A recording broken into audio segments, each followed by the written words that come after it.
Alo, chào Vinh, xin chào các bạn. Hôm nay thì mình chia sẻ bánh đúc gân nha. Một công thức bánh dễ dàng, dai giòn, thơm phức cái mùi lá dứa luôn. Không có cần tốn công mình khuấy bột. Làm nhanh gọn lẹ mà ngon. Thì bây giờ mời các bạn mình cùng xem video ha.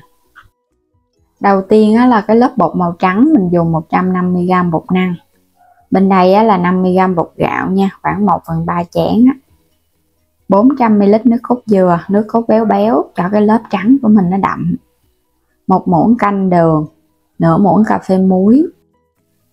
Rồi pha bột mình sẽ cho 50g bột gạo vào thau nè. 150g bột năng là tương đương 1 chén. Muỗng canh đường cho cái vị nó hơi đậm đà một chút. Dằn thêm tí xíu muối nữa để cho nó ngon. Và mình cho tiếp 400ml nước cốt dừa vô luôn để mình pha cái phần bột màu trắng này ha. Các bạn sẽ khuấy đều lên. Cái bột màu trắng này mình cho nó béo luôn để cho cái lớp trắng nó đậm cũng như là nó ngon hơn. Khuấy đều cho nó tan rồi để yên bên đi cho bột nó nở một chút xíu. Quay qua mình làm tiếp cái lớp màu xanh lá dứa. Mình có ở đây là 200g bột năng và 400ml nước lá dứa. Mình không dùng bột gạo. Chút muối, cũng là 1 muỗng canh đường. Và đây là 2 muỗng canh nước tro tàu nha, để giúp cho cái bánh đúc của mình nó dai giòn ngon. 200g bột năng mình cho hết vào thau. Muối nữa nè. Rồi muỗng canh đường cũng cho vô luôn. Nước tro tàu thì mình dùng 2 muỗng canh lưng thôi, không có dung. Rồi 400ml nước lá dứa các bạn cho vô luôn nha. Mình pha tỷ lệ 1:1 nước. Đối với cái lớp lá dứa thì mình chỉ dùng hoàn toàn bột năng kết hợp với nước tro tàu để cho cái lớp này nó giòn sực sực. Mình sẽ khuấy đều để cho bột nó hòa tan, rồi cũng để yên bên cho nó nghỉ hai loại bột khoảng 15 phút đi cho nó nở. Mình dùng tiếp ở đây là đường thốt nốt.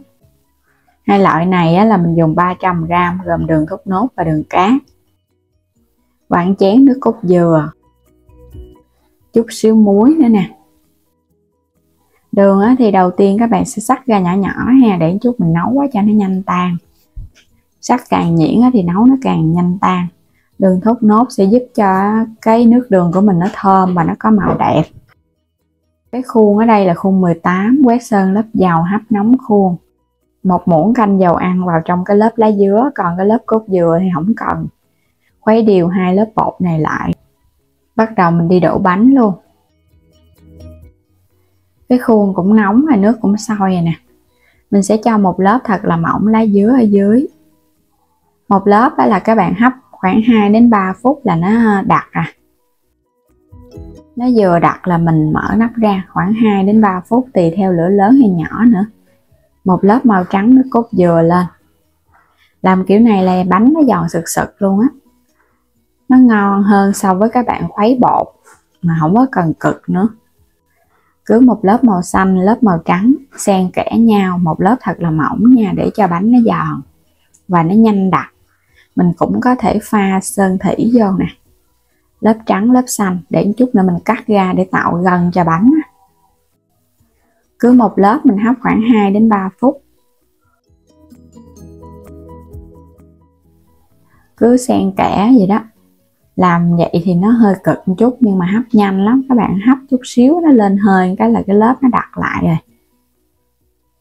Và lớp cuối này thì mình sẽ hấp 15 đến 20 phút cho bánh nó chín hẳn. Tiếp theo là mình cho hết cái phần đường thốt nốt vào trong nồi để nấu. Các bạn sẽ bắt lên mình nấu trước cho nó tan để nó có màu đẹp. Nấu chút xíu khi mà đường này nó tan ra hết đó là cái hương của cái thốt nốt này nó dậy lên. Khi mà đường thốt nốt nó tan chảy ra hết vậy nè. Rồi mình sẽ cho tiếp cái phần đường cát vô luôn. Hai loại mình dùng 300g là nó nhiều rồi đó, ngon rồi. Thêm muối vô luôn nè. Một chén nước cốt dừa 200ml. Nước cốt này là mình dùng cái loại nước cốt đặc sệt ha. Các bạn mà dùng lỏng quá là nước cốt nó hơi lỏng. Quay trở lại cái nồi bánh hấp. Bây giờ khuôn bánh nó chín rồi. Các bạn sẽ tắt bếp rồi cái mình lấy nó ra chờ cho nó nguội. Bánh sau khi nguội á thì mình mới lấy ra khỏi khuôn, thì lúc này nó mới tróc, nó không có bị dính khuôn, cũng như là cái phần bánh của mình nó sẽ dai giòn hơn lúc các bạn ăn nóng. Bề mặt láng bóng, khuôn bánh này là ngon lắm, giống y như là cái kiểu truyền thống vậy đó, mà không có cần phải tốn công mình khuấy bột. Kiểu truyền thống đó là phải khuấy bột ở trên bếp cho nó chín luôn để tạo gân cho bánh. Còn này mình tạo gân bằng cái cách hấp trực tiếp lên trên khuôn, bánh vẫn dai ngon và thơm phức cái mùi lá dứa. Mình dùng cái lá dứa già xay đó nên là cái màu nó cũng đậm, không có cần dùng màu thực phẩm nha.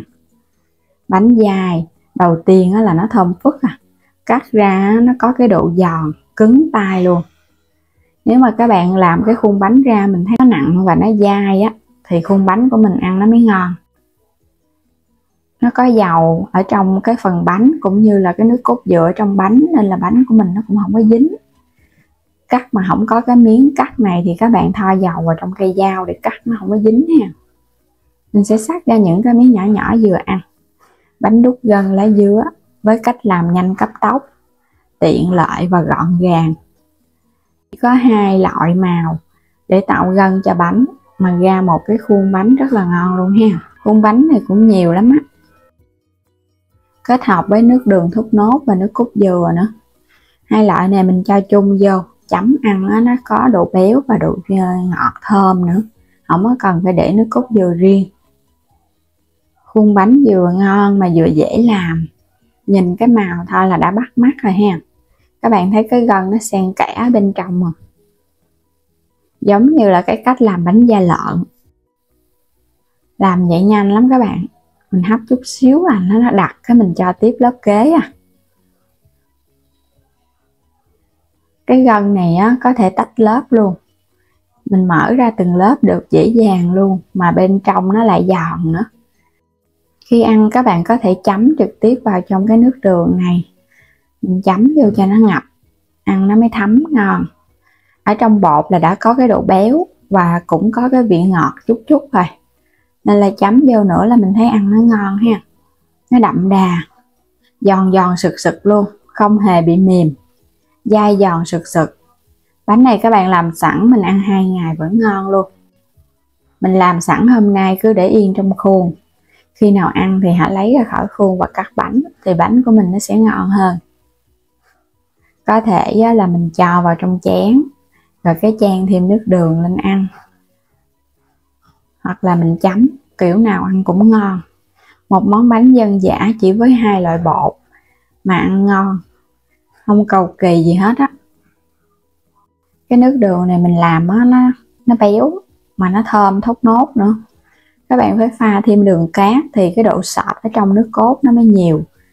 Nước đường của mình để nguội nó mới ngon, còn không có đường cát mà đường thốt nốt hoàn toàn là phải pha thêm chút xíu nước bột năng để khuấy vào trong nước đường, thì nước đường của mình nó mới sọt.